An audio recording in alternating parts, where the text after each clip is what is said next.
তোমরাও তো মানুষ।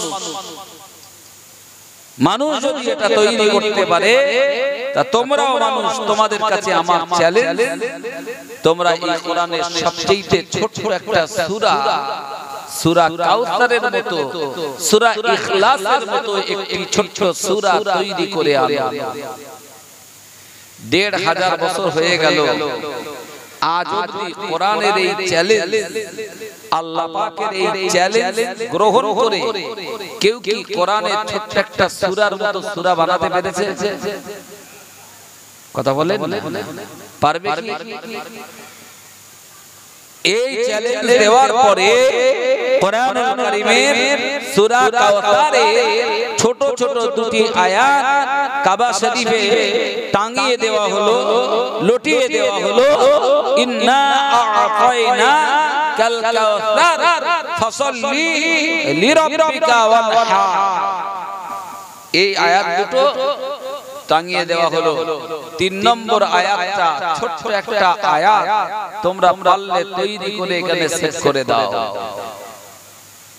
সেই সময়কার যারা সাহিত্যিক, যারা কবি, সেই সময়কার যারা শিক্ষিত বুদ্ধিজীবী, তারা সবাই বহু চেষ্টা করে সবাই ফেল হয়ে গেল, সবাই অপারগ হয়ে গেল। লাস্ট তারা বলে দিল, লাইসা হাদা মিন কালামিল বাশার, এটা কোনো মানুষের কালাম নয়, এটা কোনো মানুষের বাণী নয়, এটা নিঃসন্দেহে ঐশী বাণী, এটা ওই মালিক আল্লাহরই কালাম। জোরে বলে, আরেকটু জোরে বলে। তাহলে সেই আল্লাহর কালাম কোরআনুল কারীম, এতে কোনো সন্দেহ নেই, কোনো ভুল নেই, কোনো ত্রুটি নেই, কোনো মিথ্যা নেই।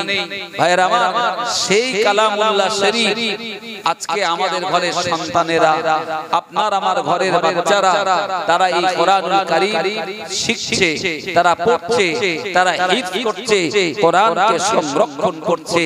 একটু সুবহানাল্লাহ বলেন। আচ্ছা, এই কোরআনের প্রতিষ্ঠান, দ্বীনের এই প্রতিষ্ঠান আপনাদের এখানে হয়েছে। এই প্রতিষ্ঠান সুন্দর সাজিয়ে গুছিয়ে আজকে মাথা উঁচু করে দাঁড়িয়েছে। এতে আপনারা খুশি না বেজার? জোরে বলে।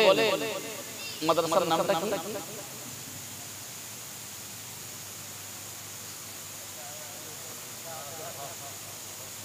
মাদ্রাসা ইসলামিয়া দাওয়াতুল হক, হকের দাওয়াত ইসলামিয়া মাদ্রাসা। মাদ্রাসা মানে হলো যেখানে দর্স দেওয়া হয়। তো মাদ্রাসা মানে তো ইসলামী শিক্ষা দেওয়া হয়। কথা ঠিক কি না বলেন? তার সাথে জেনারেল বা আধুনিক অন্যান্য শিক্ষা থাকতে পারে, কিন্তু মূলত যে শিক্ষাটা দেওয়া হয় এটা হলো কোরআনের শিক্ষা, দ্বীনি শিক্ষা, ইসলামী শিক্ষা। কারি সাহেব হুজুর যে মেহনত করে এই প্রতিষ্ঠান ওস্তাদদের নিয়ে, কমিটি নিয়ে, গ্রামবাসী নিয়ে, এলাকাবাসী নিয়ে যে খেদমত করে চলেছে, ভাইরা আমার, এই খেদমতে আমাদের তার পাশে দাঁড়াতে হবে না, হবে না? হ্যাঁ না বলে। হয়তো মনে করছেন ভাই আপনি কি চাঁদা তুলবেন? না, আমি চাঁদা তুলছি না।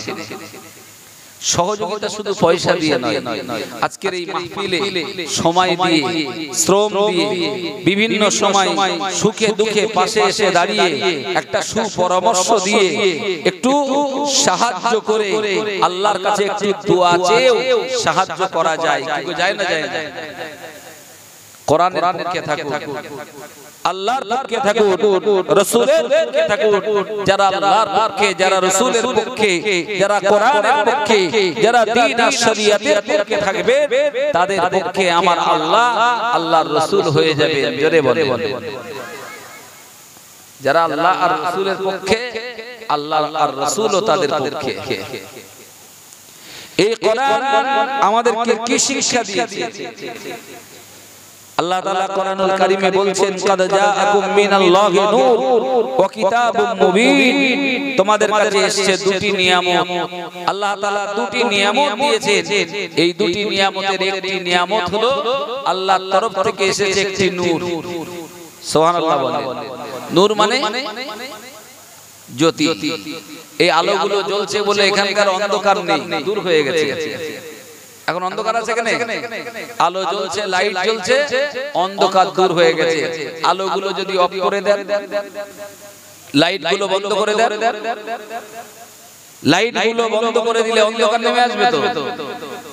গোটা সমাজ যখন অন্ধকার ছিল, গোটা দুনিয়া যখন অন্ধকার ছিল, আইয়ামে জাহেলিয়াতে ভরা ছিল, গোটা সমাজ যখন কুসংস্কারে আচ্ছন্ন ছিল, চুরি ডাকাতি ছিনতাই রাহাজানি খুন খারাপি জেনা ব্যভিচার ধর্ষণ মদ্যপান হাজারো অপরাধ যখন সমাজে অন্ধকার করে দিয়েছিল, যে সমাজে কন্যা সন্তানগুলো জন্মালে তাদেরকে জীবন্ত কবর দেওয়া হতো, আল্লাহ পাক সেই সময় নূর হিসাবে সমাজের এই অন্ধকারগুলো দূর করার জন্য তিনি তার প্যারা হাবিব নূরের নবীকে আমাদের মাঝে পাঠিয়েছেন, আর সেই নূরের নবীর কাছে কোরআনুল কারীম দিয়েছেন। জোরে বলে সুবহানাল্লাহ।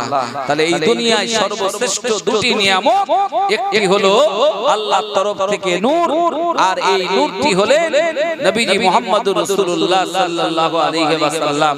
এতে কোনো সন্দেহ আছে নাকি? সন্দেহ আছে বাবা? আমি বলিনি, এটা কে বলেছেন জানেন? দুনিয়ার বড় বড় মুহাদ্দিস মুফাসসির তারা বলেছেন, এই কথা বলে দিয়েছেন, ব্যাখ্যা দিয়েছেন ইমাম জালালউদ্দিন সিয়ুতি রাহমাতুল্লাহ আলাইহি তার তাফসীরের ভিতরে তিনি লিখে দিয়েছেন, আল্লাহর তরফ থেকে যে নূর এসেছে, এই নূরটি আর অন্য কিছু নয়, এই নূরটি হলো নবীজির নূর। আল্লাহ তাআলা তার কাছে যে হেদায়েতের নূর দিয়েছেন, আল্লাহ তাকে যে নূর বানিয়েছেন, সেই নূরের আলো রোশনীতে গোটা সমাজ গোটা দুনিয়া আলোকিত হয়েছে, আর এই আলো কিয়ামত পর্যন্ত আলোকিত করে থাকবে। জোরে বলে। আজকে আমাদের কাছে রাসূলুল্লাহ হায়াতে জিন্দেগিতে নেই, আছে নাকি? জোরে বলে। হায়াতে জিন্দেগিতে নেই, কিন্তু রাসূলুল্লাহ সাল্লাল্লাহু আলাইহি সাল্লাম আমাদের কাছে আছে। কোরআন আছে আর রাসূল আছে, মানে হায়াতে জিন্দেগিতে রাসূলুল্লাহ সরাসরি না থাকলেও নবী আমার জানিয়েছেন, ও ভাইরা বাচ্চারা, ও আমার মা বোনেরা, কান খুলে শুনুন, প্যারা নবী আমার সোনার জবানে পাক জবানে বলেন, ও আমার সাহাবীরা উম্মতেরা, আমি রাসূলুল্লাহ সাল্লাল্লাহু আলাইহি ওয়াসাল্লাম তোমাদের কাছে দুটি জিনিস রেখে গেলাম, দুটি জিনিস তোমাদেরকে দিয়ে গেলাম, তারাকতু ফীকুম আমরাইনি লান তাদিল্লু মা তামাসসাকতুম বিহিমা কিতাবাল্লাহি ওয়া সুন্নাত রাসূলিহি। ও বাচ্চারা, আমার মা বোনেরা, আমার নবী পাক জবানে নূরের জবানে বললেন, উম্মতেরা, দুটো জিনিস তোমাদের জন্য রেখে যাব, দুনিয়া ছেড়ে পয়দা নেব, বিদায় নেব, দুটো জিনিস তোমাদের জন্য রেখে যাব। এই দুটি জিনিসের ভিতরে একটি জিনিস হলো কিতাবুল্লাহ, আল্লাহর কিতাব, এটাকে রেখে যাব, আর একটি হলো আমি রাসূলুল্লাহ, আমার জীবন আদর্শ, আমার সুন্নাত। একটু চিৎকার দিয়ে বলে সুবহানাল্লাহ, আর একটু মহব্বত করে বলে। তাহলে আল্লাহ হাবিব আমাদের জন্য দুটো জিনিস রেখে গেলেন, একটি হলো কিতাব, তারাকতু ফীকুম আমরাইনি লান তাদিল্লু মা তামাসসাকতুম বিহিমা। হুজুর বলছেন, দুটো নিয়ামত তোমাদের জন্য ছেড়ে গেলাম, রেখে গেলাম, এই দুটি নিয়ামত যদি আঁকড়ে ধরে রাখতে পারো, তোমরা কখনো পথভ্রষ্ট হবে না, গোমরাহ হবে না, শয়তান তোমাদেরকে পথভ্রষ্ট করতে পারবে না। সেই দুটো জিনিস কি? একটি হলো কিতাবাল্লাহ, আল্লাহর কিতাব, কিতাবুল্লাহ মানে কোরআন, কিতাবুল্লাহ মানে জোরে বলেন, আর একটা হলো সুন্নাত রাসূলিহি, তার রাসূলের সুন্নাত। এখানে আল্লাহর হাবিব মুহাম্মদ সাল্লাল্লাহু আলাইহি ওয়াসাল্লামের সুন্নাত, যেটা আঁকড়ে ধরলে আমরা পথভ্রষ্ট হব না। আল্লাহ পাক আমাদেরকে হেদায়েত দান করবেন। একটু জোরে হবে না? একটু জোরে বলে ভাইরা আমার, এই কোরআন আঁকড়ে ধরতে গেলে কি করে ধরবেন? কোরআন একটা কিনে বুকের ভিতরে নিয়ে কায়দা করে চেপে ধরলেই কি আঁকড়ে ধরা হবে? কোরআনুল কারীম একটা কিনে বুকের ভিতরে জড়িয়ে রাখলেই তো আঁকড়ে ধরা নয়। এখানে ফাহাল্লা হালালুহু ওয়া হারামা হারামুহু, কোরআন যেগুলোকে হালাল করেছে, কোরআন থেকে যেগুলো হালাল বলে সাব্যস্ত হয়েছে, কোরআন থেকে যেগুলো হারাম হয়েছে হারাম বলে সাব্যস্ত করা হয়েছে, হালালকে হালাল জানা, সেই হালালকে মেনে নেওয়া, আর হারামকে হারাম জানা, হারামকে বর্জন করা, এর নামই তো কোরআন আঁকড়ে ধরা। কথা বুঝে এসেছে না? রাগ করছেন নাকি? কোরআনের কথা বলছি, আল্লাহর কথা বলছি, রাসূলের কথা বলছি। সম্মানিত ভাইরা, আজকে এই কোরআনের প্রতি আমরা সেই দরদ রাখি না। কোরআনের মাহফিলে মানুষ বসতে চায় না। আল্লাহ না করুন এখানে একটা কনসার্ট, একটা ফাংশন বা এই জাতীয় কিছু একটা হতো, এই যে জায়গা আছে, এই জায়গায় কি জায়গা হতো? এটা যদি খেলা হতো, 16 দলীয় একটা খেলা, তে থেকে জায়গা দেওয়া যেত? বলেন তো এখানে আসতো কারা? অমুসলিমরা? হ্যাঁ, সব তো মুসলমান। এই সময় দেখি আমরা অনেক জায়গায় খেলাধুলো হয়, ফুটবল খেলা, ক্রিকেট খেলা, তো যেখানে হয় বসার জন্য পাতুনি দিতে হয় না, উপরে সামিয়ানা লাগে না, ওইভাবে ঠান্ডা খেয়ে দাঁড়িয়ে দাঁড়িয়ে খেলা উপভোগ করে। যখন খেলা হয় বিশ্বকাপ, যখন খেলা হয় দেখবেন ঘন্টার পর ঘন্টা টেলিভিশনের পর্দায় খেলা দেখতে থাকে। ওখানে গোল মারলে এখানে গোল বলে শিখে পড়ে, ওই টেলিভিশনের পর্দায় ছক্কা মারলে এখানে ইনি ছক্কা বলে চিৎকার মেরে ওঠে। কি আকর্ষণ তার উপরে! মুসলমান কোরআনের উপরে আকর্ষণ কই, রাসূলের উপরে আকর্ষণ কই। কোরআন এসেছে আর রাসূল এসেছে। আমি এই দুটি বিষয় আপনাদেরকে একটু ক্লিয়ার করব আজকে। এই দুটি বিষয় আপনাদের কাছে একটু আলোকপাত করতে চাইছি। অসুবিধা আছে নাকি? ভাইরা, বাপজিরা, মা বোনেরা, ও আমার নবী পাকের উম্মত উম্মতিরা, কান খুলে শুনে রেখে দিন। আমার আল্লাহ এই কোরআন দিয়েছেন, কোরআনকে ভালো করে পড়তে বলা হয়েছে। ওয়ারাতিলিল কুরআনা তারতিলা। আল্লাহ রাব্বুল আলামিন কোরআনকে বিশুদ্ধ করে পড়তে বলেছেন। ও ভাইরা, বাপজিরা, কোরআনের আকর্ষণ, কোরআনের প্রতি মহব্বত, কোরআনের প্রতি টান আমাদের সেইভাবে আজ হলো না। রাসূলুল্লাহ যখন কোরআন পেয়েছেন, কোরআন যখন তার উপরে নাযিল হয়েছে, আল্লাহর হাবিব যখন এই কোরআন পড়তেন, হুজুরের কণ্ঠে আল্লাহর কোরআনের তেলাওয়াত যখন তিনি তারতিল সহকারে পড়তেন, মক্কার কাফেররা, বেঈমানেরা ওরা ঘরে থাকতে পারত না, ওরা ছুটে চলে যেত। আল্লাহ রাসূল যেখানে কোরআন পড়েন, কোরআন যেখানে তেলাওয়াত করেন, কোরআনুল কারীমের তেলাওয়াতে আকৃষ্ট হয়ে সেই জায়গাতে তারা এসে গোপনে গোপনে কোরআনুল কারীম শুনতে দাঁড়িয়ে যেত। বলে একটু আল্লাহ রাসূল তেলাওয়াত, হুজুর তেলাওয়াত করছেন, আবু জাহাল, আবু লাহাব, উতবা, শাইবা, বড় বড় কাফের, রাসূলের দুশমন, আল্লাহ শত্রু সব, এরা কোরআনের টানে, কোরআনের আকর্ষণে সেখানে চলে এসেছে। এসে কান লাগিয়ে কোরআন শুনছে। অন্ধকার রাত, কেউ কাউকে দেখতে পায় না, সারা রাত কোরআন শুনছে। কোরআন শুনতে শুনতে রাত হয়ে গেছে, ভোর হয়ে গেছে, ফর্সা হয়ে গেছে, যে যার বাড়ির দিকে ছুটেছে। কারণ যদি কেউ দেখতে পায়, চুরি করে কোরআন শুনছে। যারা যে জিনিস চুরি করে তারা সবসময় একটা জিনিস খেয়াল করে যেন কেউ দেখতে না পায়। কথা ঠিক কিনা বলে? যারা চুরি করে ভালোবাসা করে তারাও চিন্তা করে যেন দেখতে না পায়। তেরা কোরআন শুনছিল চুরি করে, যারা কেউ দেখতে না পায়। যেটা চিন্তা করতেছিল ঠিক সেটাই ঘটে গেল। যে যার বাড়ির দিকে ছুটতেই এক জায়গায় হয়ে সব টাকা হয়ে গেল। আবু জেহেল তো রেগে আগুন, কি বাবা আবু লাহাব, কি বাবা তোমরা সব কোথায় গেলে? তখন সব নেতার সামনে মাথা নত করে বলছে, আসলে বিষয়টা হলো মুহাম্মদ সাল্লাল্লাহু আলাইহি ওয়াসাল্লাম যে কোরআন পড়তেছিলেন, ওই কোরআন শুনে তার তেলাওয়াত শুনে মুগ্ধ হয়েছে, বাড়িতে থাকতে পারিনি। কোরআন না শুনলে যেন অসহ্য যন্ত্রণা হচ্ছে, তাই কোরআন শুনতে আমরা হাজির হয়েছিলাম। একটু জোরে হবে না? আর একটু জোরে বলা যাবে না?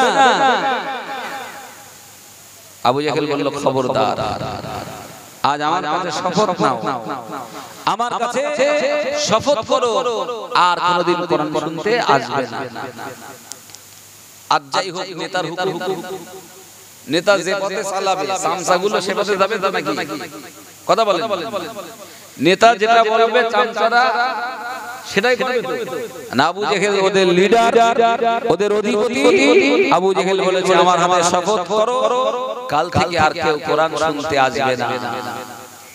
ওরা ভয়ে ভয়ে সবাই শপথ করলো, কাল থেকে আর কেউ কোরআন শুনতে। ওখান থেকে তুলতিস কেন? ফাঁকা মাঠে ছবিটা দিবে নাকি?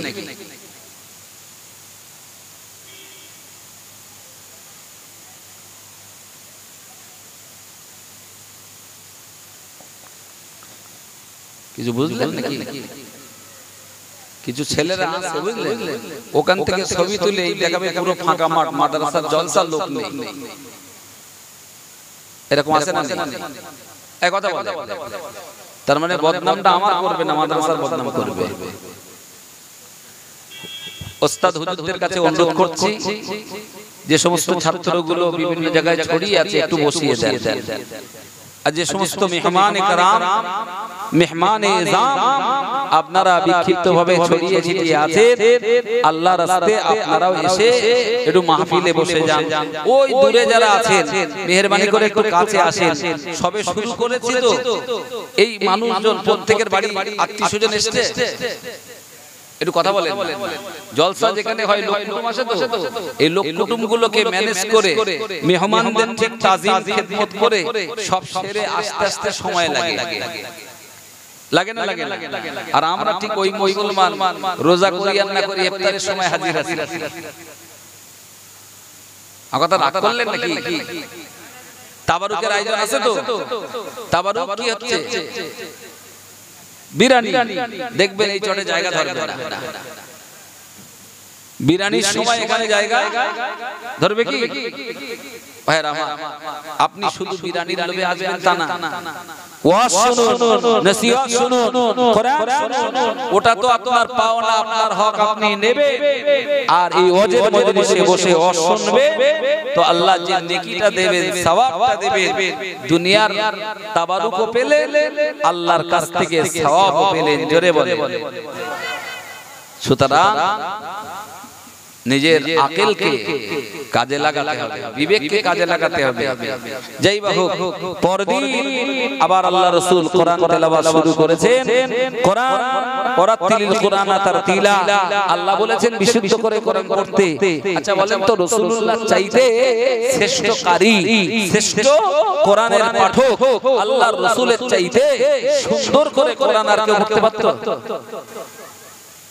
রাসূলের চাইতে সুন্দর কে পড়বে? এক তো আল্লাহর কালাম, আবার যার উপরে নাযিল হয়েছে তিনি সেই কোরআন পড়ছেন, কত মধুর লাগবে বলেন, কত সুন্দর হবে। কাফিররা তারা পরদিন আবারও একটা বেদনা শুরু হয়েছে, যন্ত্রণা শুরু হয়েছে। কোরআন না শুনলে সে যন্ত্রণা, মনের যন্ত্রণা, এটা নিবারণ হবে না। তাই তারা আবার নিজেদেরকে আত্মগোপন করে গোপনে গোপনে কোরআন শুনতে গেছে।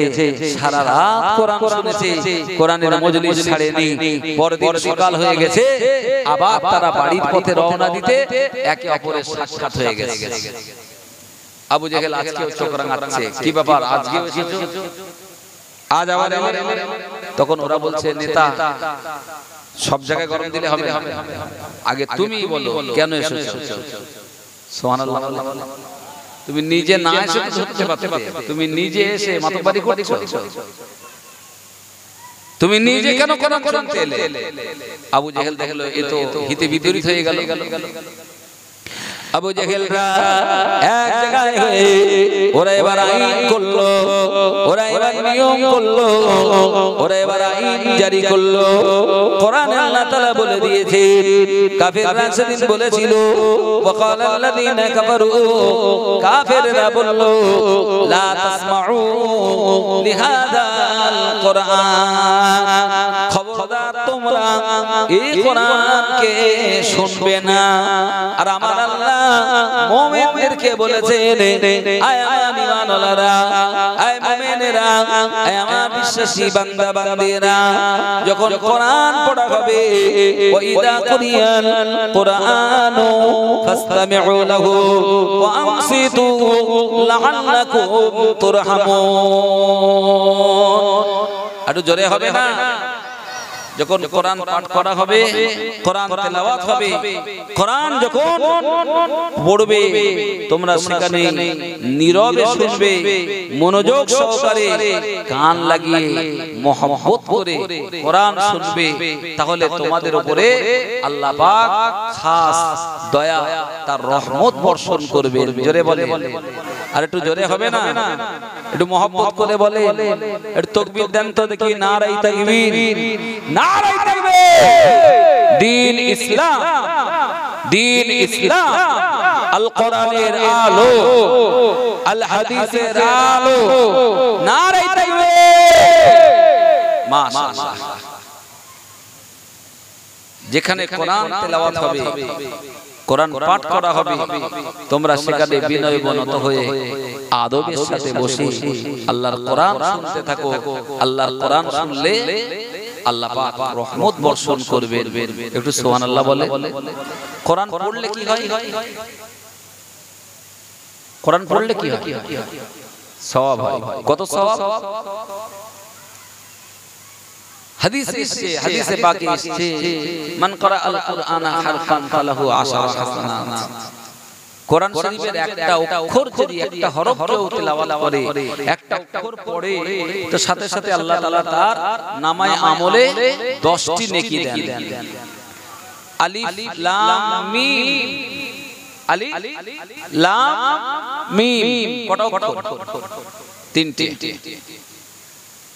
আল আলিফু হারফুন ওয়া লামু হারফুন ওয়া মিমু হারফুন আলিফ একটা অক্ষর লাম একটা অক্ষর মিম একটা অক্ষর কত সওয়াব হলো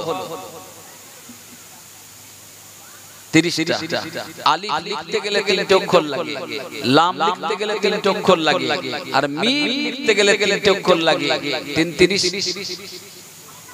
90 তাহলে ওইটাকে একটু বুঝে সুঝে পড়লে 90টা নেকি আছে জোরে বলে আলিফ কে লিখতে গেলে আলিফ লাম ফা আলিফ লাম লিখতে গেলে লাম আলিফ মিম লাম মিম লিখতে গেলে মিম ইয়া মিম তাহলে একটা করে অক্ষরকে লিখতে গেলে আবার 3টি করে অক্ষর লাগে প্রত্যেকটা হরফে যদি 10টা করে নেকি হয় তো আমার আল্লাহ এখানে আরো বাড়িয়ে দেবে আরো অনেক বেশি লিখে দেবে আলিফ লাম মিম এইটুকুনি পড়তে আমাদের কি কষ্ট হয়েছে জবানে পড়লে কষ্ট হবে ভাইরা বাপজিরা মা বোনেরা আল্লাহর কোরআনকে বিশুদ্ধভাবে পড়তে হবে ভুল আমায় বুঝবেন না অনেক ক্ষেত্রে দেখি মেয়েরা কিছু কোরআন পড়ে সাধারণ মানুষের কাছে তারা কোরআন শিখেছে তাদের কোরআনটা পড়া তেলাওয়াতটা সহি নাই শুদ্ধ নাই এমন ভাবে পড়ে যেগুলো শুনতেও বড় কষ্টকর মনে হয় ও ভাইরা বাপজিরা না না না যারা জানেন তাদেরকে জানতে হবে যারা শিখেনি তাদেরকে শিখতে হবে প্রত্যেকটা নারী আর পুরুষ সকলের জন্য আল্লাহ তাআলা দ্বীন শিক্ষা করা তালাবুল ইলমি ফরিদাতুন আলা কুল্লি মুসলিম প্রত্যেকটা নারী হোক আর পুরুষই হোক সবার জন্য দ্বীনের ইলম অর্জন করাকে ফরজ করা হয়েছে আর দ্বীনের ইলমের সবচাইতে যে জিনিসটা বড় সেটা হলো আল্লাহর কোরআনকে সহি করে তেলাওয়াত করা আল্লাহর কোরআনকে সহি শুদ্ধভাবে তেলাওয়াত করা আল্লাহর কোরআনকে বিশুদ্ধভাবে পড়া আলহামদুলিল্লাহ কারি সাহেব হুজুর তিনি মাদ্রাসা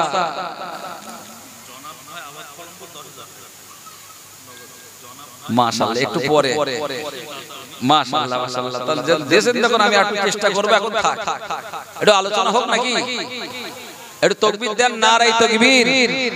হুজুর আপনার ছাত্রগুলোকে একটু সামনে বসিয়ে দেন যাতে তাকবীর হয় ভালো। ওরা এখন অল্প বয়সী, বয়স্ক মানুষ লেখে তাকবীর হয় বলেন। বয়স্ক মানুষের সেই কলিজার আছে এখন খেটে খেটে সংসার, বিবি বাচ্চা, এইসব নানান দায়িত্ব পালন করতে বুড়ো হয়ে গেছে নাকি বাপ? এই বাচ্চাদের যে স্পিরিট, তরুণ কিশোর যুবকদের, তাদের যে এখন উঠতি বয়স, এটা তো আর পড়তি বয়স বুড়ো মানুষদের হয় না। এই জন্য তাকবীর দিতে গেলে যুবক জওয়ান তরুণদের দরকার, মাদ্রাসার ছেলেদের একটু সামনের দিকে দরকার। একটু জোরে আওয়াজ দেন তো, নারায়ে তাকবীর। আর একটু জোরে হবে বাবা, নারায়ে তাকবীর। আমি বলবো আল কোরআনের আলো, আপনারা বলবেন ঘরে ঘরে কোরআনের আলো জ্বালা দরকার আছে নাকি? ঘরে ঘরে মোবাইলের আলো জ্বলতেছে, দিন রাত মোবাইলের আলো জ্বলতেছে। আর যত মোবাইলের আলো জ্বলতেছে তত সর্বনাশ হচ্ছে। আপনাদের কোনটা বাধা আছে না? হ্যাঁ, মোবাইলের আলো সারা জ্বলতেছে, চোখ পড়ে না, চোখ বন্ধ হয় না, সারা রাত ধরে ধরে মোবাইলের আলো মুভি দেখছে, মোবাইলের আলো সিনেমা দেখছে, কি নাটক দেখছে, কিংবা নেকেড কিছু ছবি দেখছে। চোখ শেষ হবে না, হবে না? কথা বলে শেষ হয়ে যাবে। আল্লাহর নিয়ামতের চোখ আল্লাহ নিয়ামত তুলে দেবে। এইভাবে দেখতে দেখতে একটা দিন আসবে চোখে আর পাওয়া থাকবে না। ভাইরা বাচ্চারা মা বোনেরা, কোরআনের আলো ঘরে ঘরে যদি জ্বলতে পারতাম, আমরা প্রত্যেকটা নারী আর পুরুষ কোরআন যদি সহি করে শুদ্ধ করে পড়তে পারতাম, কোরআন যদি আমরা আমাদের হৃদয়ে আমাদের কলিজায় কোরআনের জায়গা দিতে পারতাম, সকাল সন্ধ্যা যদি আল্লাহর কোরআন পড়তে পারতাম, আমার আল্লাহ রাব্বুল আলামিন আমাদের দিলের যত ময়লা আছে, দিলের যত কলুষ কালিমা আছে, দিলের ভিতরে যত পাপ রয়েছে, এই পাপের ময়লাগুলো কোরআনের একটা করে অক্ষর তেলাওয়াত করার সাথে সাথে আল্লাহ আমাদের দিলের ভিতর থেকে 10টা করে ময়লা সাফ করে দিতে। কটা? 10টা করে ময়লা। প্রত্যেকটা মানুষের এই যে দিল আছে, হৃৎপিণ্ড আছে, হার্ট বলে, এইটা যখন শিশু থাকে, যখন বাচ্চা থাকে, তখন পরিষ্কার পরিচ্ছন্ন, একেবারে দুধের মতো সাদা থাকে।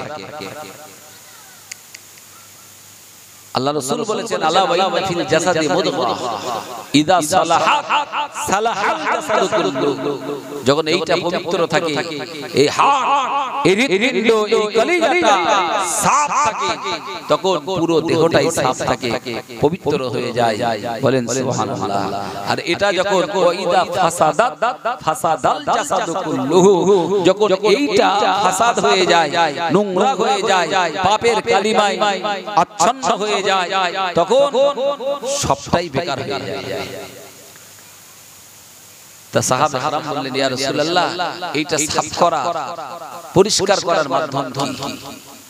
এইটা পরিষ্কার করার মাধ্যমটা কি? জামা কাপড় ময়লা হলে, শরীরে ময়লা হলে, নোংরা লাগলে, কাদা কালি লাগলে, সেগুলো তো আমরা সাফ করি, ময়লা পরিষ্কার করি, সেগুলোকে পরিষ্কার পরিচ্ছন্ন করা হয়। কিন্তু অন্তর, দিল, হার্ট, এটাকে সাফ করব কিভাবে? আল্লাহ রাসূল বললেন, কাসরাত যিকরুল্লাহ, অধিক পরিমাণে আল্লাহকে ডাকো, আল্লাহ জিকির করো। যত বেশি আল্লাহ জিকির করবে, আল্লাহকে ডাকবে, আল্লাহ স্মরণ করবে, তত দ্রুত নিজের অন্তরকে আমার আল্লাহ পরিষ্কার করে দেবেন। বলেন সুবহানাল্লাহ। তারপরে বলা হয়েছে কাসরাত তিলাওয়াত কোরআন, আর বেশি বেশি কোরআনের তেলাওয়াত করো। যত বেশি কোরআনের তেলাওয়াত হবে, কোরআনুল কারীম তেলাওয়াত করবে, তত বেশি দিলটা সাফ হয়ে যাবে। এবারে বলে, কোরআন তেলাওয়াত করতে গেলে শিখতে হবে, জানতে হবে, পড়তে হবে। এই জানা, এই শেখার জায়গা কোথায়?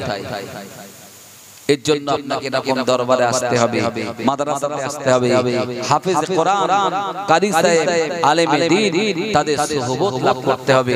রাসূলুল্লাহ সাল্লাল্লাহু আলাইহি ওয়াসাল্লামের সুহবত যেমন আসহাবে کرام নিয়েছিলেন। আজকে কোরআন সম্পর্কে আমাদের ধারণাটা কমে যাচ্ছে, রাসূল সম্পর্কে আমাদের ধারণাটা কমে যাচ্ছে, কোরআন থেকে আর রাসূল থেকে মানুষ দূরে সরে যাচ্ছে, মহব্বতটা দুনিয়ার প্রতি হয়ে যাচ্ছে, দুনিয়ার অর্থ বিত্ত, দুনিয়ার সময় সম্পত্তি, দুনিয়ার গাড়ি বাড়ি, দুনিয়ার জমিদারি, দুনিয়াদারিতে আমরা আসক্ত হয়ে পড়ছি, দুনিয়ার পিছনে ছুটছি, আজ আল্লাহ আর রাসূল থেকে আমরা দূরে সরে যাচ্ছি। কথা ঠিক কিনা ভুল?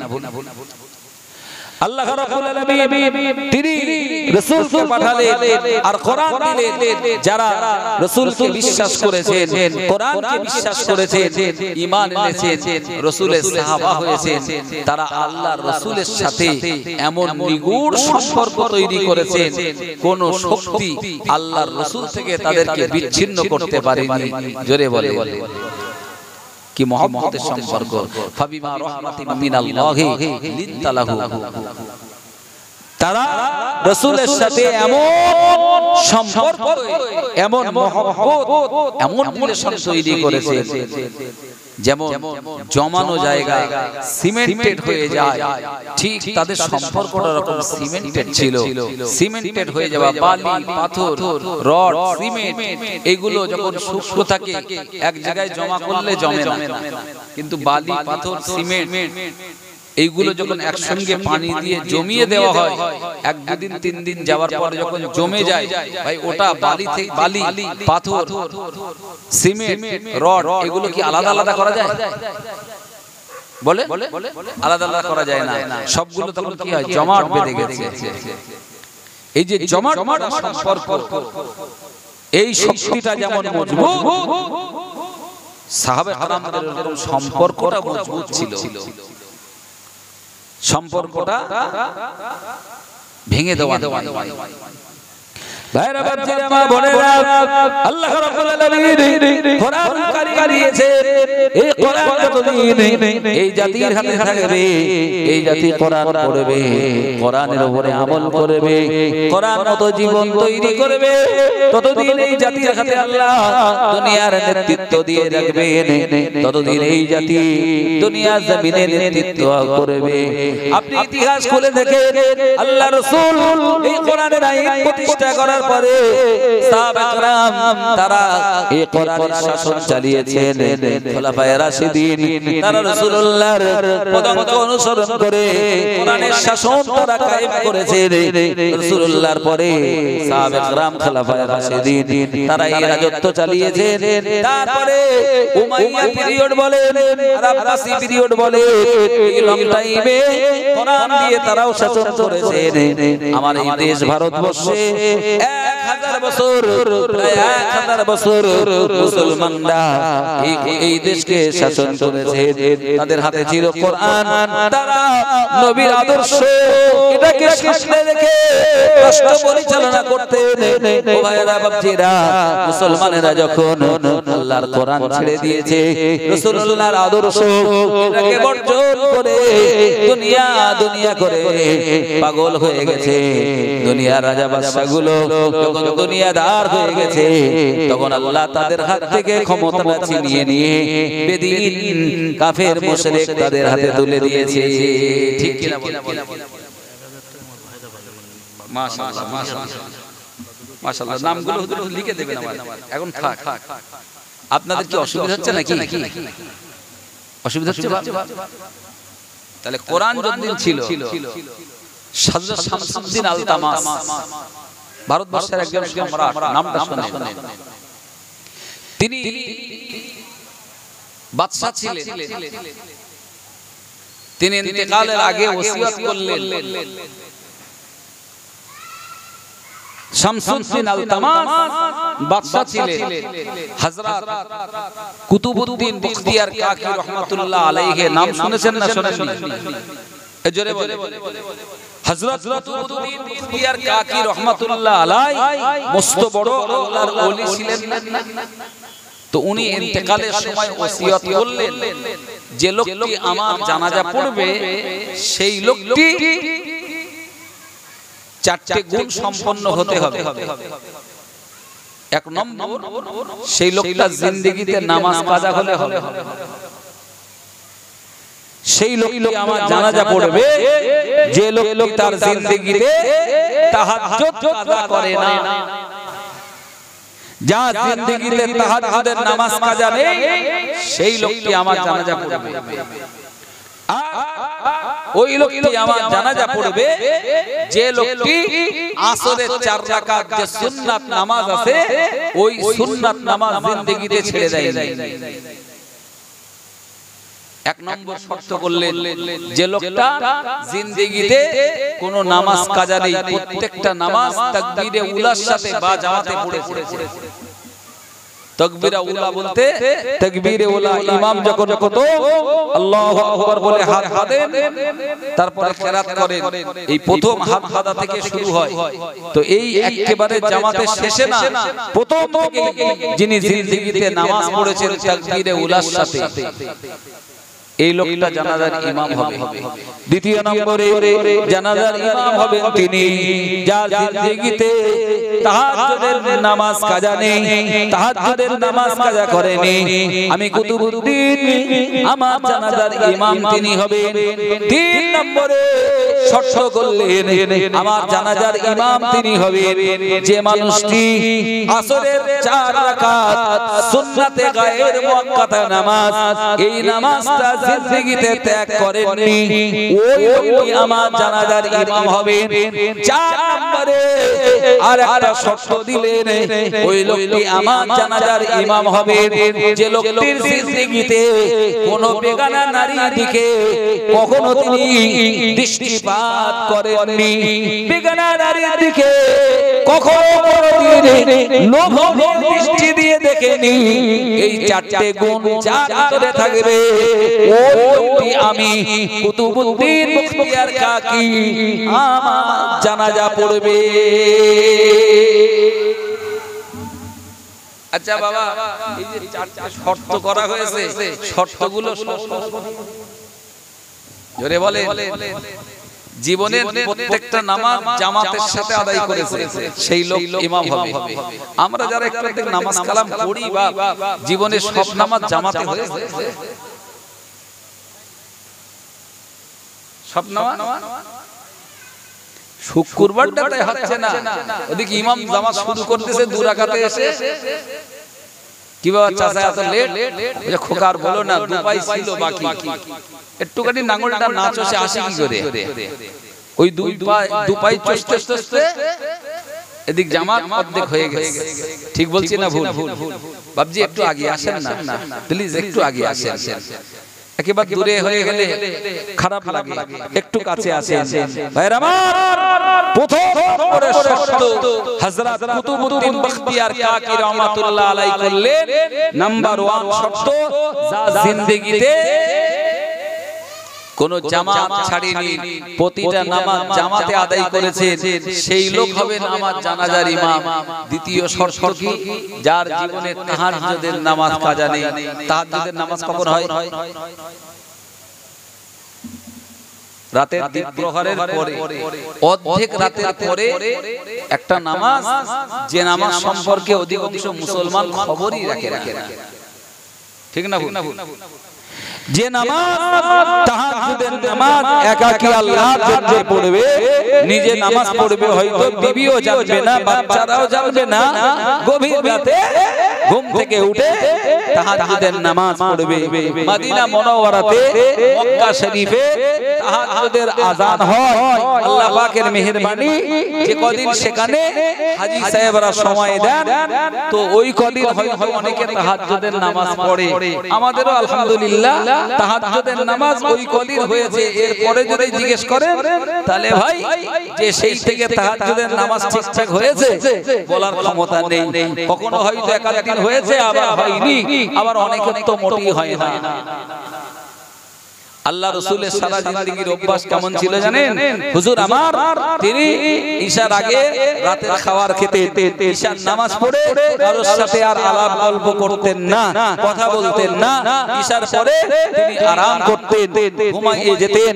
এরপরে রাতের প্রহরে তিনি উঠতেন, ফজরের আগে উঠে তাহাজ্জুদের নামাজ পড়তেন, আল্লাহ পাকের জিকির আজকার করতেন, কোরআনের তেলাওয়াত করতেন, ফজরের নামাজ আদায় করে তারপরে সাহাবা کرامদেরকে তালিম দিতেন। জোরে বলে হযরত কুতুবউদ্দিন বখতিয়ার কাকি রহমাতুল্লাহ আলাইহি ওসিয়ত করলেন, আমার জানাজা তিনি পড়াবেন যার জীবনে তাহাজ্জুদের নামাজ কাজা নেই। জোরে বলে। তৃতীয় নম্বরে আরেকটা ওসিয়ত, ভাই আসরের ফরজ নামাজের আগে 4 রাকাত সুন্নাতে গায়ের মুআক্কাদা নামাজ আছে না? শরীয়তের মাসলা হলো যে এই নামাজটা পড়লে সওয়াব, না পড়লে গুনাহ হয় না। ওইজন্য আমাদের পড়াও, কথা বলেন না, পড়াও হয় না। সাধারণত দুই একজন মুসল্লি আছে পড়ে, বাকি অধিকাংশ লোকের তো পড়াই হয় না। তো হুজুর শর্ত করলেন যার জীবনে আসরের ওই সুন্নাত গায়ের মুআক্কাদা ওই নামাজটা যার জীবনে কাজা নেই সেই হবে আমার জানাজার ইমাম। তিনটে শর্ত নামাজ সম্পর্কে। চতুর্থ শর্ত, ওই লোকটা আমার জানাজার ইমাম হবে যিনি কোনোদিন কোনো বেগনা নারীকে লোভনীয় দৃষ্টি দিয়ে দেখেনি। চলতি হয়তো কোনো নারী সামনে পড়েছে, খেয়াল করলো না, ওটা আলাদা। কিন্তু দেখা দৃষ্টান্ত দেখা মানে কি? হ্যাঁ, বাহ বাহ, খুব সুন্দর, এটা তো দেখা না, আর কে গেল না গেল খেয়াল করলো না, ওটা আলাদা। তো উনি বললেন ওই লোক আমার জানাজার ইমাম হবে যিনি কোন বেগানা নারীকে দেখে। আমার ভাইয়েরা বাচ্চারা, ও আমার নবী পাকের উম্মত উম্মতিরা, কান শুনো, হযরত কুতুবউদ্দিন বখতিয়ার কাকি রাহমাতুল্লাহ আলাইহি ইন্তেকাল করলেন। হুজুরের ইন্তেকালের পরে হুজুরের ভক্ত মুরিদানেরা, হুজুরের আওলাদেরা ঘোষণা দিয়ে দিলেন, হযরত কুতুবউদ্দিন বখতিয়ার কাকি তিনি ওসিয়ত করেছেন এই চারটি শর্ত যার ভিতরে থাকবে সেই হবে হুজুরের জানাজার ইমাম। দেশে কত মুহাদ্দিস, কত মুফাসসির, কত মুবাল্লিগ, কত আলেম, কত হাফেজ, কত মাওলানা, মুফতি, কত বিশ্বাস, সেই জামানায় যারা ছিল কেউ জানাজার ইমাম হওয়ার সাহস পায় না। কারোর হয়তো তাহাজ্জুদটা ঠিক আছে কিন্তু জামাতে উলার সাথে সব নামাজ ঠিক নেই, কিংবা জামাতে উলা ঠিক আছে তা তাহাজ্জুদ ঠিক নেই। আবার কারো বা আসরের 4 রাকাত সুন্নাত ও নামাজের খোঁজ নেই। আবার জীবনে কোনো মহিলাকে দেখিনি, এই রকম তাকওয়াদার মানুষ কে আছে? একদিন দুদিন কেটে গেল, হুজুরের জানাজাকে পড়াবে। এরপরে দেশের মানুষ, দিল্লির মানুষ তারা উদ্বিগ্ন, চিন্তিত। হুজুরের শর্ত, হুজুরের ওসিয়ত, তাহলে কি হুজুরকে বিনা জানাজায় কবর দেওয়া হবে? ওসিয়তকে মানা, ওসিয়তকে কার্যকরী করা শরীয়তের হুকুম হলো ওয়াজিব। শরীয়তের হুকুম কি? কথা বলে, তাহলে ওয়াজিব মানতে হবে না?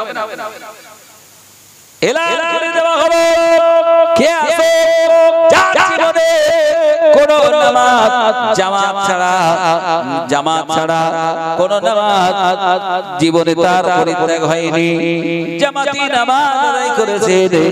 দ্বিতীয় নম্বরে কে আছো জিন্দেগিতে তাহাজ্জুদের নামাজ পড়া হয়নি, জিন্দেগিতে তাহাজ্জুদের নামাজ পড়া হয়নি।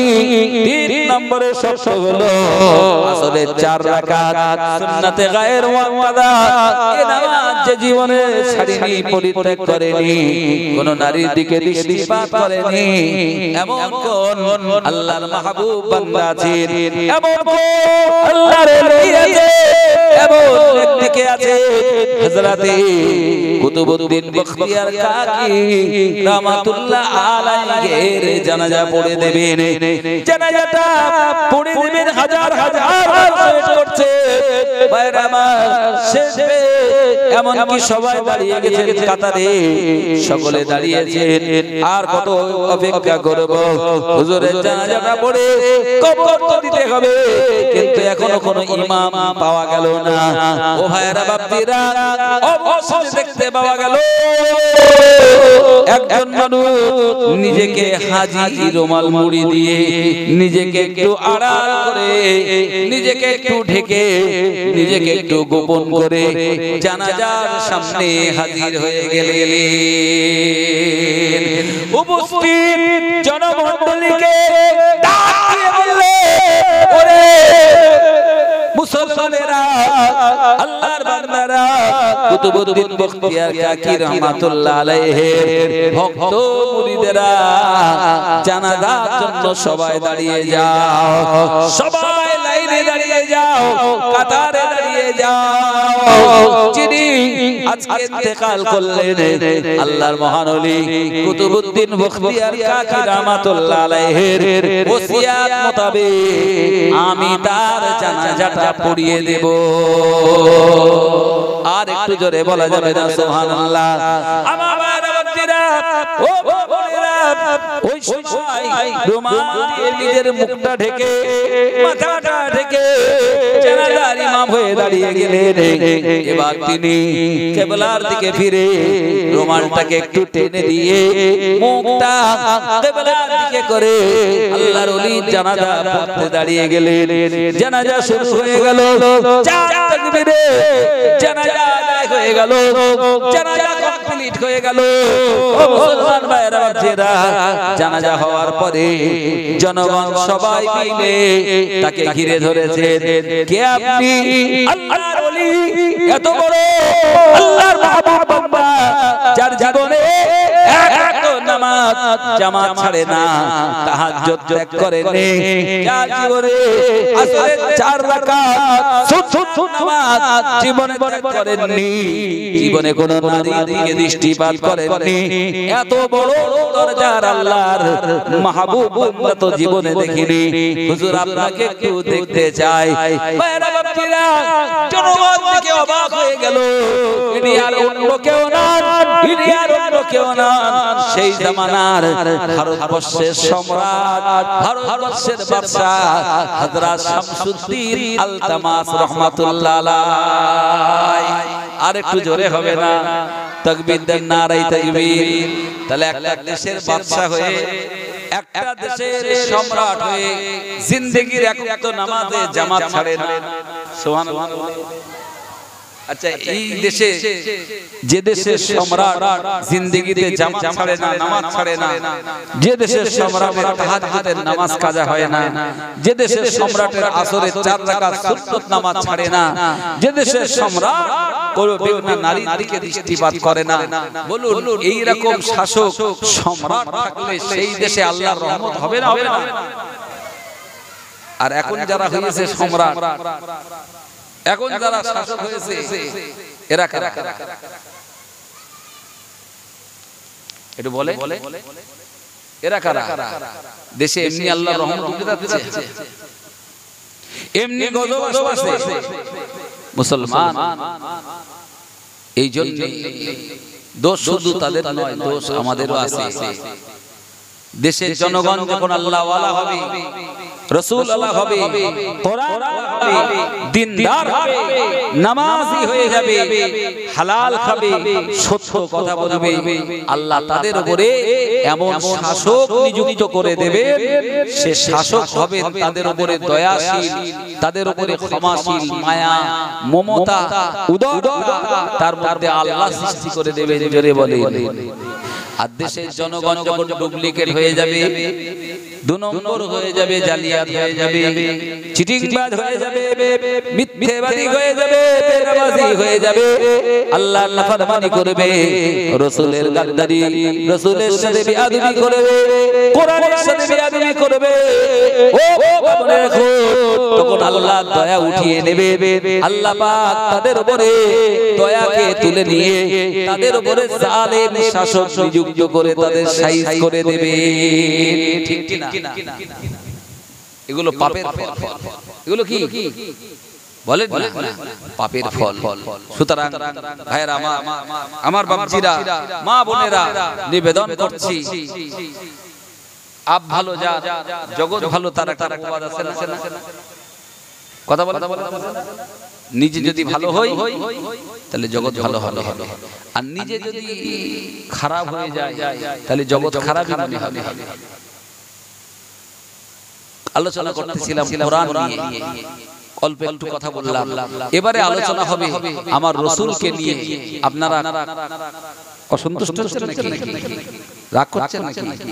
একবার দরুদ শরীফ আল্লাহুম্মা সাল্লি আলা সাইয়্যিদিনা মাওলানা মুহাম্মদ ওয়া আলা আলি সাইয়্যিদিনা।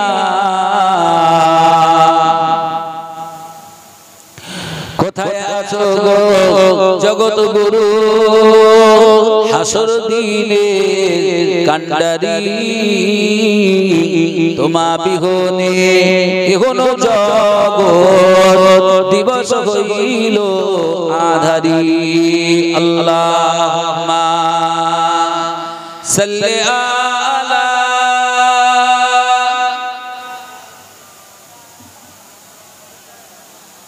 ওয়া আলা আলি সাইয়্যিদিনা। ভাইরা, রাসূলের শান আর মান আল্লাহ কত দিয়েছে। রাসূলের শান এবং মান আল্লাহ কত বাড়িয়েছে। আমরা অনেকে চিনলাম না। মুজাদ্দিদুল জামান আলা হযরত তারা হুজুর বিন কিবলা রাহমাতুল্লাহ আলাইহি মানেন না মানে কথা বলে। উনি বাংলাদেশে উনি গেছেন। কাজী নজরুল ইসলাম তখন বেঁচে আছে। কাজী নজরুল ইসলাম মুজাদ্দিদুল জামান আমিরুশ শরিয়াত দাদা হুজুর কিবলার সঙ্গে সাক্ষাৎ করতে এলেন। সালাম কালাম হলো, দেখা সাক্ষাৎ হলো। তোমার দাদা হুজুর কিবলা বললেন, কাজী নজরুল ইসলাম আপনি তো অনেক বড় কবি, তাকে বলা হয় বিদ্রোহী, তাই তো নাকি? তিনি তো বিদ্রোহী। বললেন, কাজী নজরুল তুমি তো অনেক কবিতা রচনা করেছো, তা আমার রাসূলের শানে একটু কবিতা রচনা করে শোনাও তো। তা কাজী নজরুল ইসলাম বলছে, হুজুর তাহলে বসেন, আমি আসি। উনি ছুটে চলে গেলেন, যে উযু করলেন, ভালো করে উযু করে এসে আল্লাহর প্যারা, আল্লাহর বন্ধু, আল্লাহর ওলি মুজাদ্দিদুল জামানের সামনে বসে রাসূলের শানে একটা কবিতা রচনা করলেন। ত্রিভুবনের প্রিয় মুহাম্মদ এলো রে দুনিয়ায়, আয় রে সাগর আকাশ বাতাস দেখবি যদি আয়। আছে না কাজী নজরুল ইসলাম। তো মুজাদ্দিদুল জামান তারে জিজ্ঞেস করলেন যে নজরুল ইসলাম তুমি যে কবিতাটা রচনা করলে, তুমি তো কবি, তুমি তো যে কোনো জিনিসের উপর একটা কবিতা রচনা করতে পারো, তা আমি নবীজির নামে কবিতা রচনা করতে বললাম, আর তুমি উযু করলে কেন? মুসলমান ছেলেরা, যুবকেরা, ও ছোটরা, মুরব্বিরা, মা বোনেরা, কাজী নজরুল ইসলাম ওই সময় বলেছিলেন, আমি পাপী হতে পারি, গুনাহগার হতে পারি। হে আবু বকর সিদ্দিক রাহমাতুল্লাহ আলাইহি মুজাদ্দিদুল জামানকে লক্ষ্য করে বলেছিলেন, আমার এই জবান দিয়ে আমি রাসূলের নাম নেব, আমার রাসূলুল্লাহর গুণগান করব। না না না, আমার উযু নেই, এটা তো হতে পারে না। আমি যদি এই জবানে রাসূলের নাম নিই, বরকত পাওয়া যাবে। তবে যদি উযু করে আমার জবানকে পাক করে, শরীরকে পাক করে আমার রাসূলের শানে কবিতা পড়ি, আমার রাসূলের শানে নাম তৈরি করি, আমার আল্লাহ খুশি হয়ে যাবে, আমার রাসূলও খুশি হয়ে যাবে। কাজী নজরুল ইসলামের যে কবিতাগুলোর ভিতরে ঈমান আছে, ইসলাম আছে, আমাদের দেশে সেই কবিতাগুলো পড়ানো হয় না। আমাদের দেশে সিলেবাসে এখন আর নেই, আপনারা হয়তো পড়েছেন। এখন সব যেসব কবিতা দিচ্ছে, যেসব সিলেবাসে যেসব কবিতা আসতেছে, এ পড়লে কেউ ঈমান পাবে না, ঈমানের স্বাদ এখানে। তিনি বলছেন মসজিদের পাশে আমার কবর দিও ভাই। কি বলছেন? মসজিদের ওই পাশে আমার কবর দিও ভাই, শুক্রবার দিন যেন আমি আযান শুনতে পাই। সুবহানাল্লাহ। তাহলে তার ভিতরে আযান, নামাজ, দিন এই চেতনা ছিল না? ছিল। সম্মানিত ভাইরা, সেই নবী পাকের শানে খুব ভক্তি মহব্বতে একবার দরুদ শরীফ পড়েন। আল্লাহুম্মা সাল্লি আলা সাইয়্যিদিনা মাওলানা মুহাম্মদ ওয়া আলা আলি সাইয়্যিদিনা।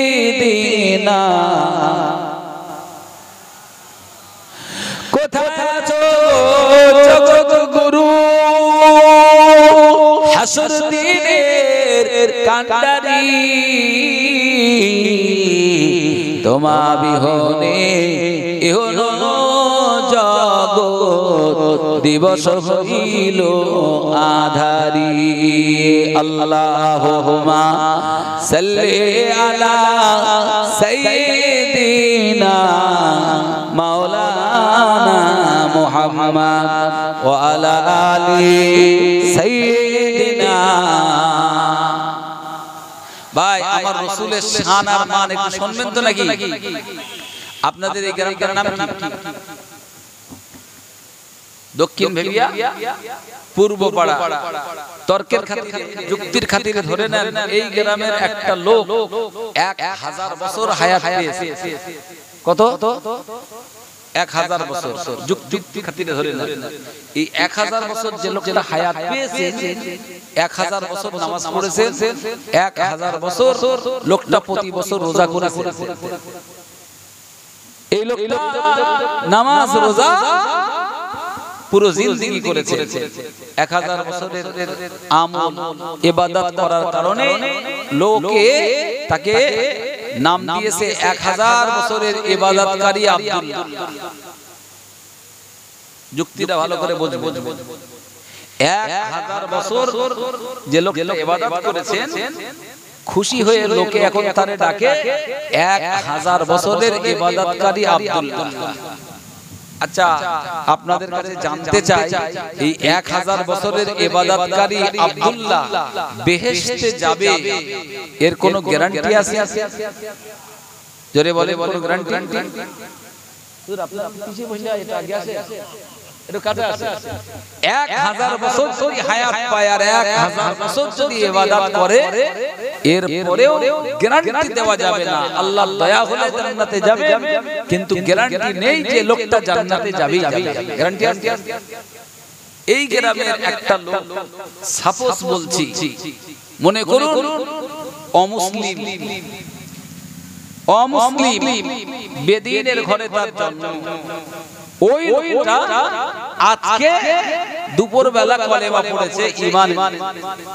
সাপোজ এটা রাসূলের যুগ ধরে নেন, ওই লোকটা শুনেছে যে মক্কাতুল মুকাররমাতে মুহাম্মাদুর রাসূলুল্লাহ সাল্লাল্লাহু আলাইহি ওয়াসাল্লাম আছেন।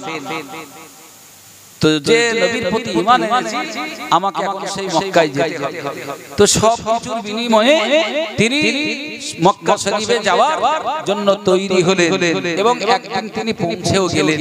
মক্কা শরীফে যে রাসূলুল্লাহ সন্ধান দিচ্ছেন, কিন্তু শুনলেন যে রাসূল আমার মক্কা শরীফে নেই, উনি হিজরত করে মদিনায় চলে গেলেন।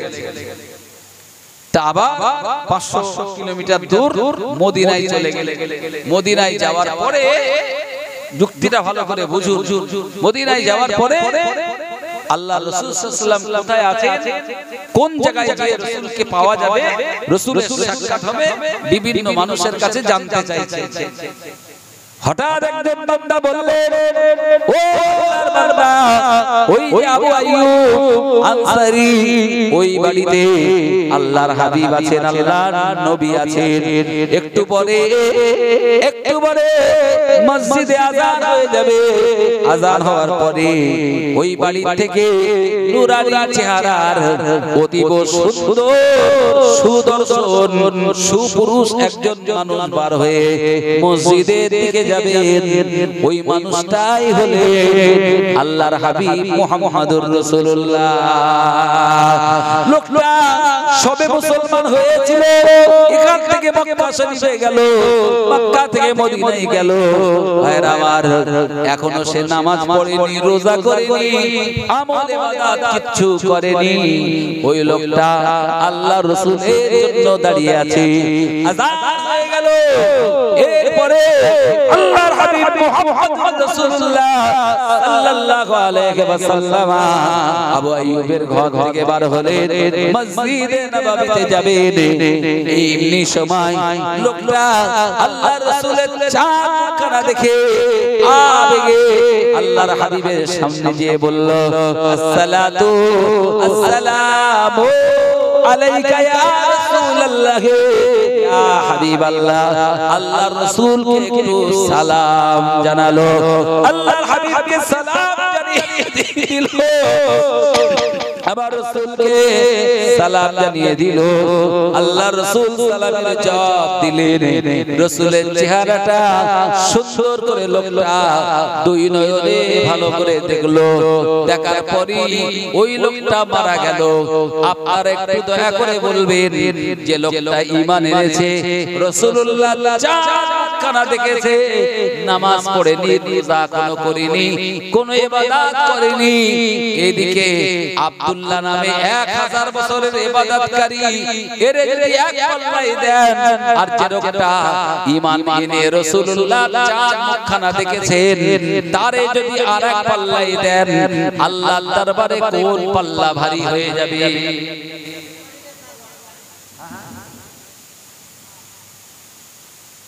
কোন পাল্লাটা ভারী হবে? একটা লোক সাপোজ 1000 বছর ইবাদত করেছে, নামাজ পড়েছে, রোজা করেছে, ইবাদত আমল বান্দেগী সব করেছে, এই লোকটা একটা পাল্লাই দেন। আর একটা লোক ধরেন বেদিন ছিল, ঈমান এনেছে, কালেমা পড়েছে, আল্লাহর রাসূলের চাঁদ মুখখানা, আল্লাহর রাসূলের চেহারা মোবারকটা ঈমান অবস্থায় দেখেছে এবং মৃত্যুবরণ করেছে, কোন লোকটা আল্লাহর কাছে বেশি মর্যাদা পাবে?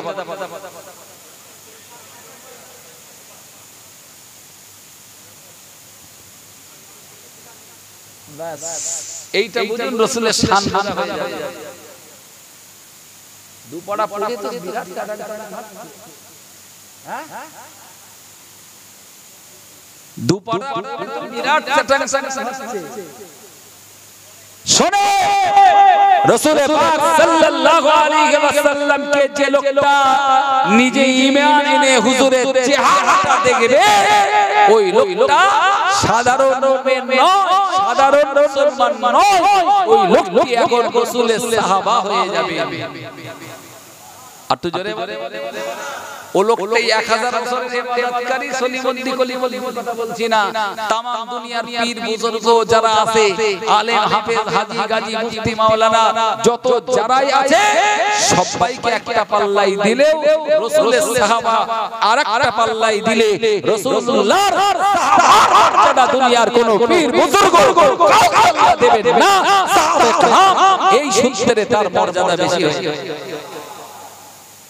শুধু চেহারা দেখা বদৌলতে, কারণ শর্ত হচ্ছে ঈমান অবস্থায় যেটা রাসূলুল্লাহ চেহারা দেখেছেন, রাসূলকে দেখেছেন, সেই লোকটা সাহাবা হয়েছে। তাহলে সেই রাসূল সাল্লাল্লাহু আলাইহি ওয়াসাল্লামের শান আর মানটা কেমন? আমি কোরআন নিয়ে একটু আলোচনা করেছি, বলছিলাম রাসূলকে নিয়ে একটু বলবো। আব্দুল্লাহ ইবনে আব্বাস রাদিয়াল্লাহু আনহু, যিনি টোটাল সাহাবা کرامদের ভিতরে আল্লাহর হাবিবের সাহাবা کرامদের ভিতরে সর্বাপেক্ষা কোরআনের জ্ঞানী ছিলেন, সবচাইতে বড় মুফাসসির ছিলেন, যাকে রাইসুল মুফাসসিরিন বলা হয়। সমস্ত মুফাসসিরদের তিনি শেরে তাজ, যাকে বলা হয় বিদ্যাসাগর। সুবহানাল্লাহ বলে, জোরে হবে না? এই আব্দুল্লাহ ইবনে আব্বাস বর্ণনা দিচ্ছেন আল্লাহর রাসূল কেমন ছিলেন। হুজুরের সবকিছু বর্ণনা হাদিসে এসেছে। যে একদিনকার বর্ণনা দিচ্ছে আল্লাহর রাসূল কোন এক জায়গায় ইস্তেনজা করতে গেলেন, তো জায়গাটা ফাঁকা জায়গা ছিল, খালি জায়গা। হুজুর সেখানে যাওয়ার পরে আশপাশে যে সমস্ত গাছপালাগুলো ছিল, আল্লাহর রাসূলের ইস্তেনজার জায়গায় গাছগুলো সব চলে এলো, রাসূলকে ঘিরে নিল। আল্লাহর রাসূল এবার ওই ঘেরা জায়গাতে ইস্তেনজা করলেন। জোরে বলে, গাছগুলো কার জন্য ঘিরে দিল? এই জোরে বলে, রাসূলুল্লাহর জন্য। ভালো করে শুনুন। এবারে আল্লাহর রাসূল ইস্তেনজা সেরে বেরিয়ে চলে এলেন, গাছগুলো আবার আপন আপন জায়গায় ফিরে এলো। এই সময়ে হযরত আব্দুল্লাহ ইবনে আব্বাস বলেন যে আমরা সেই জায়গায় গেলাম যে দেখতে পেলাম, একটু ভাই বলুন, কেউ যদি ইস্তেনজা করে কোন একটা জায়গাতে, সেখানে কিছু থাকবে না? এই জোরে বলে, আমরা গেলাম যে সেই জায়গায় দেখছি কোনো কিছু নেই, কোনো নোংরা নেই, সেই জায়গা থেকে খুশবু বার হচ্ছে। একবার জোরে বলে, জোরে বলে, সেই জায়গা থেকে খুশবু বার হচ্ছে। আরেকটা হাদিস শুনেন, আমি বিস্তার বলবো না, ওলামে কেরাম আছেন, বিস্তারিত জানতে হলে আপনাকে আলাদা সময় লাগবে। জাস্ট কথাগুলো বলছি। রাসূলুল্লাহ একদিন হযরত আনাসকে বললেন, আনাস যিনি রাসূলুল্লাহর খাদেম ছিলেন, সাহাবী ছিলেন, রাসূলুল্লাহ সেবক ছিলেন। আল্লাহ রাসূল বললেন, আনাস, আমার ঘরে একটা পাত্রে একটা জিনিস আছে, ফেলে দিয়ে আসো। কি আছে? একটা পাত্রে একটা জিনিস আছে, ফেলে দিয়ে আসো। জিনিসটা কি জানেন? আপনাদের তো জানা আছে ভালো। আল্লাহ রাসূলের কারণে হোক আর যে কোনো কারণেই হোক, পাত্রে পেশাব রাখলেন উনি, সেটাকে আনাসকে বললেন ফেলে দিয়ে আসো। হযরত আনাস রাদিয়াল্লাহু আনহু রাসূলের সেই পেশাবটা নিয়ে ফেলতে যাবেন, একটু দূরে গেলেন, যে সেই পাত্রের ঢাকনাটা খুলে দেখছেন তার ভিতর থেকে খুশবু আসছে। সবাই জোরে বলেন, কেউ মুখ বন্ধ করেন না, জোরসে বলেন মাশাআল্লাহ। আমার রাসূলুল্লাহ শরীরের বর্জ্য যার থেকে সুগন্ধ খুশবু আসতেছে, হযরত আনাস ফেলে আর কোথায় দেবে? তিনি ঢক ঢক করে গিলে নিলেন, পান করে নিলেন, পেটে ফেলে দিলেন। একটু জোরে বলে, আল্লাহর হাবিব জিজ্ঞেস করলেন, আনাস, যেটাকে ফেলে দিতে বলেছি, আনাস তুমি বাবা ফেলে দিয়েছো কি? বলে, ইয়া রাসূলুল্লাহ, হাবিবাল্লাহ, এত দামি জিনিস, এত খুশবুদার জিনিস, হুজুর এটা কি ফেলে দেওয়া যায় নাকি? ইয়া রাসূলুল্লাহ, হাবিবাল্লাহ, হুজুর আমি সেটাকে আবেগে ঢক ঢক করে গিলে নিয়েছি, আমার পেটে ফেলে দিয়েছি, আর কোথাও ফেলে দেইনি। নবী আমার বললেন, খবরদার, না না, তুমি যেটা খেয়েছো ওটা দুনিয়ার কোনো দামি, দুনিয়ার কোনো জিনিস নয় রে, ওটা অন্য কোনো শরাব নয় রে আনাস, ওটা হলো আমার শরীরের বর্জ্য। তবে আনাস তুমি মনে রাখো, আনাস তুমি জেনে রাখো, আমি রাসূলুল্লাহ বলছি যে পেটে আমার পেশাব পড়েছে, তোমার এই পেটটা জিন্দেগিতে আর কোনোদিন খারাপ হবে না, পেটটা আর কোনোদিন গোলমাল হবে না, পেটের কোনো গন্ডগোল আর কোনোদিন হবে না। আর একটু জোরে বলা যাবে না, আর একটু জোরে হবে না।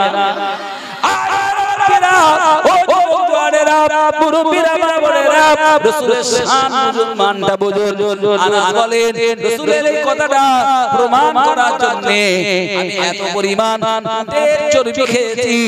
উটের চর্বি খেলে পেটের গন্ডগোল হয়, চর্বি বেশি খেলে পেটের গন্ডগোল। ভাই, এই খামচা চর্বি যদি কেউ খায় পেটের গন্ডগোল হবে না?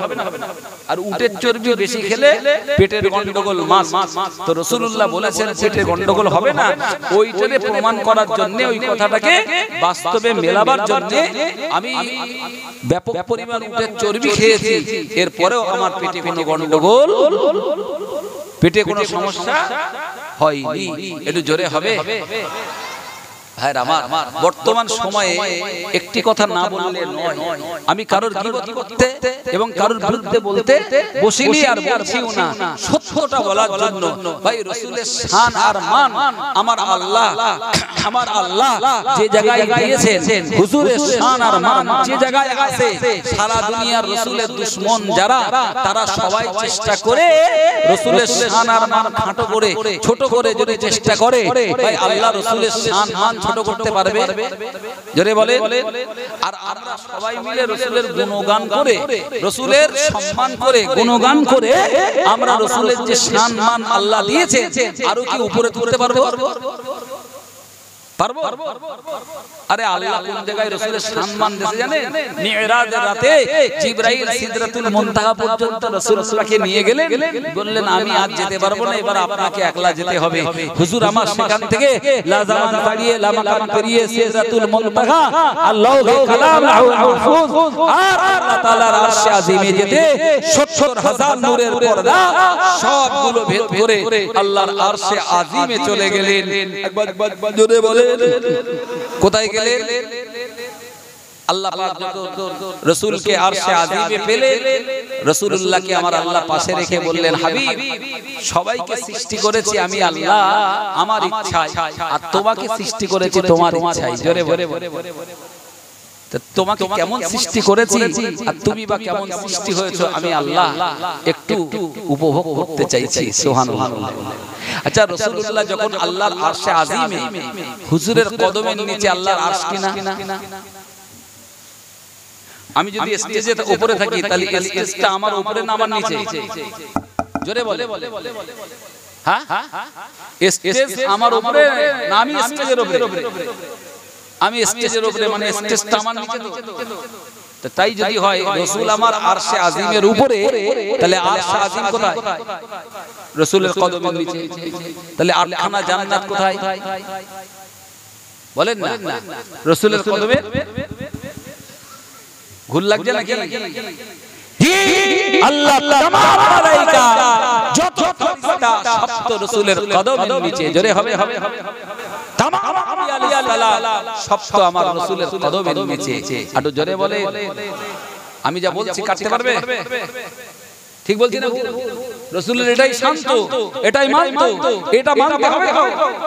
মিরাজ আমার রাসূলকে করে আমার আল্লাহ শুধু জান্নাত জাহান্নাম ভ্রমণ করাবার জন্য করেননি।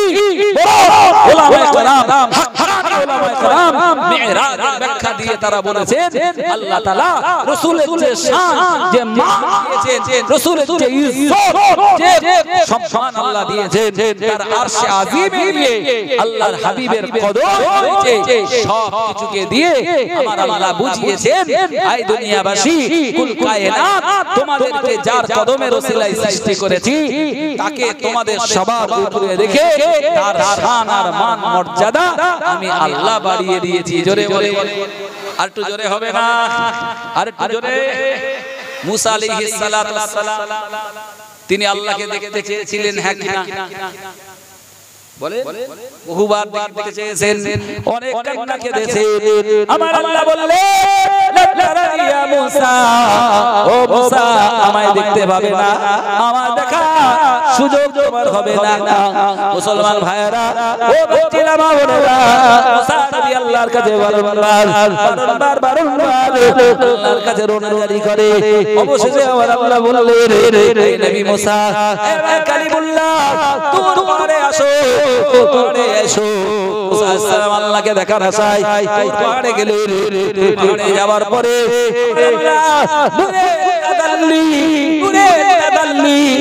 পাহাড়ের উপরে নিক্ষেপ করলেন। কোরআন জানিয়ে দিয়েছে ফালাম্মা তাজাল্লা রাব্বুহু জাবালে জালাহু দাকা। আল্লাহর বান্দা মনে রাখো, আমার আল্লাহর নূরে তাজাল্লি, আমার আল্লাহ নূরে তাজাল্লি দূর পাহাড়ের উপরে নিক্ষেপ করলেন। দূর পাহাড়টা জ্বলে পুড়ে ছাই হয়ে গেল। মুসা আলাইহিস সালাম তিনি বেহুশ হয়ে গেলেন। ও ভাইরা বাচ্চারা, মুসা সালাম আমার আল্লাহকে সরাসরি দেখতে পাননি। আমার আল্লাহর নূরের তাজাল্লিতে দূরটা পড়ে গেল।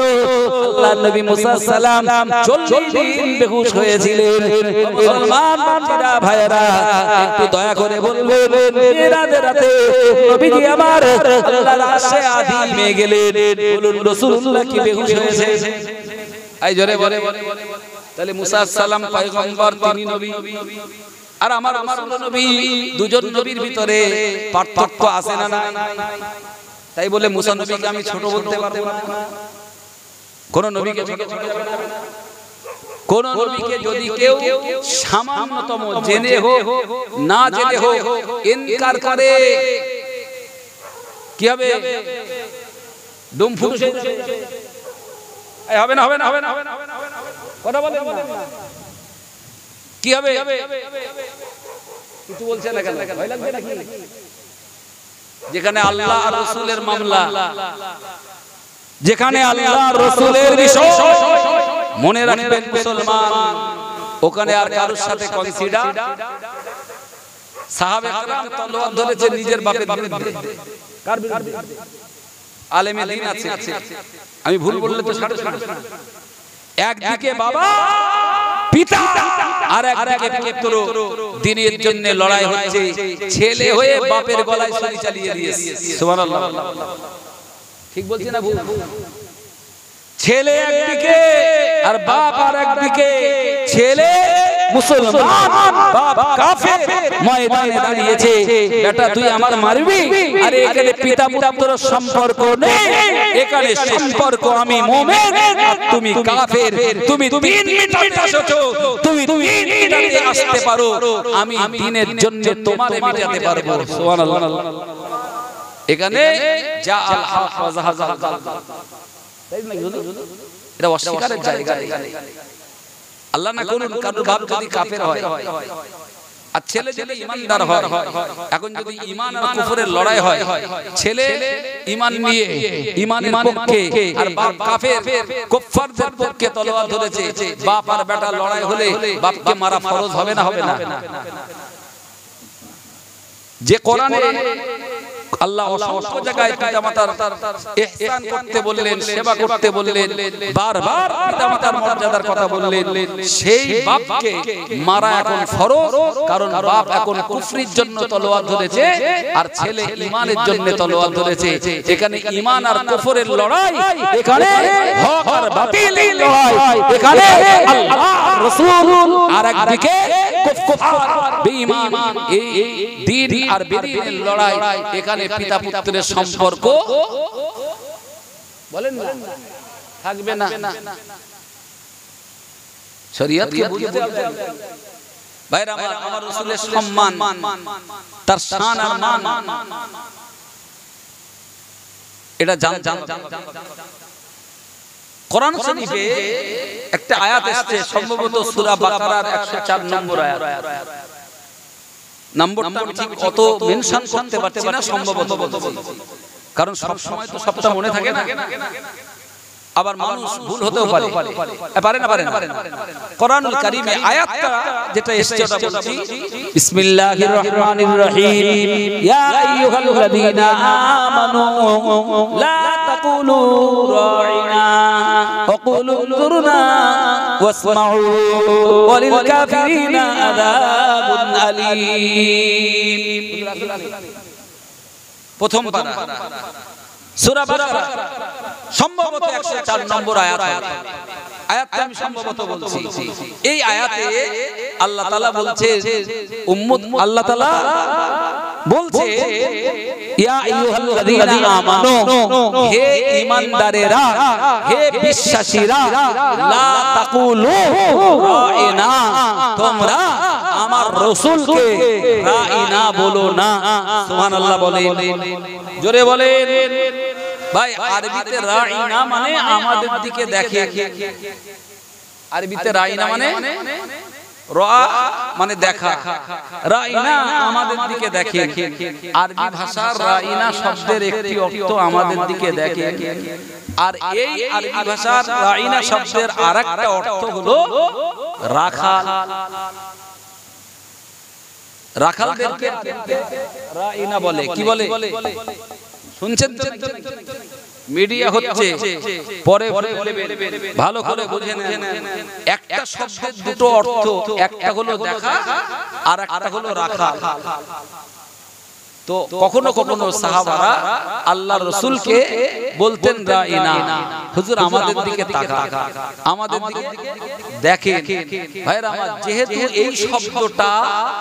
এই শব্দটা আরেকটা অর্থে ব্যবহার হয়, সেটা রাখালদের ডাকার জন্য এই শব্দটা ব্যবহার করা হয়। তাই আমার আল্লাহ তার রাসূলের শানে খেলাফ হবে, আল্লাহর রাসূলের শান ছোট হবে, আল্লাহর রাসূলের মান মর্যাদা খেলাফ হবে।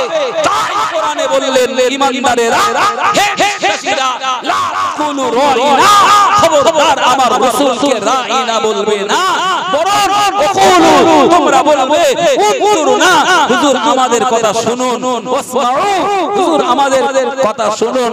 এইভাবে আমাদের দিকে লক্ষ্য করুন, আমাদের কথা শুনুন। রাইনা বলো না, উনজুরনা ওয়াসমাউ এই শব্দটা বলো। খবরদার মনে রাখো, আমার রাসূলের শান, আমার রাসূলের মান, এটাকে যদি ছোট করো, কাফেররা যেমন আমার রাসূলের মানকে ছোট করেছে, আমার রাসূলের শানকে ছোট করেছে। ওয়ালিল কাফিরিনা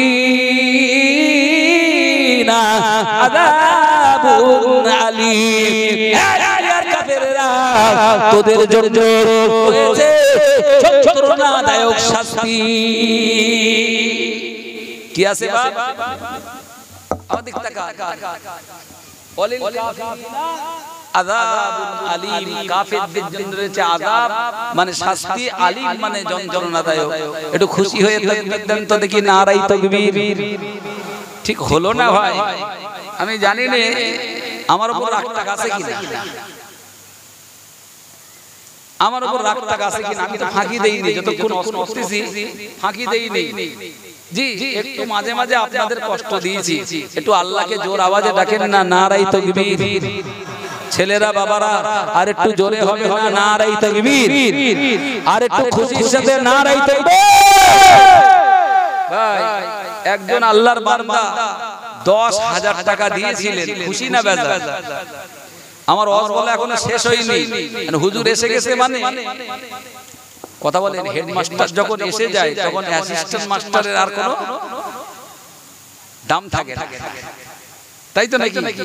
তা আজকে জলসার হেডমাস্টার তো এসে গেছে, আমার তো এবারে পালাতে হবে। তো একজন 10,000 টাকা দিয়েছে, একটু দোয়া চেয়েছে, একটু দোয়া হবে না? হবে না? নামটা ভুলে গেছি, যিনি দিয়েছেন কি নাম? জনাব আলী সাহেব। একটু জোরে বলেন জিন্দাবাদ, আর একটু জোর করে বলেন জিন্দাবাদ। আমি আর ভাই হাতে রাখছি, এরকম করে সাজাতে পারবো না, কারণ ওটা আমার জীবনে অভ্যাস নেই। এখন আবার টাকা দান করলে অনেক আবার সেই তাসের মতো সাজায়।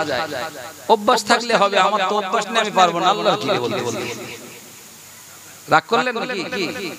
টাকা তাসের মতো সাজান যাবে না। যা দিয়েছে আল্লাহর রাস্তায় নগদ 10,000 টাকা। আপনারা খুশি না বেজা? একটু জোরে বলেন, খুশি না বেজা? তাকবীর দেন তো খুশি হয়ে, নারাই তাকবীর, নারাই তাকবীর। আল্লাহর বান্দা 10,000 টাকা দিয়েছে। এ রব্বি আল্লাহ, আমার এই ভাইয়ের দান কবুল করো, হায়াতে বরকত দিন, সংসারে শান্তি দিন। আল্লাহ দিদারে কাবা, জিয়ারতে মদিনা নসিবে মনসুর করুন। জোরে বলেন আল্লাহুম্মা আমিন। আল্লাহ জানি না তার আব্বা মা, তার মাই মুরব্বি কারা কবরে গেছে, আল্লাহ যারা কবরে চলে গেছে, এই গাড়ির সিলাতে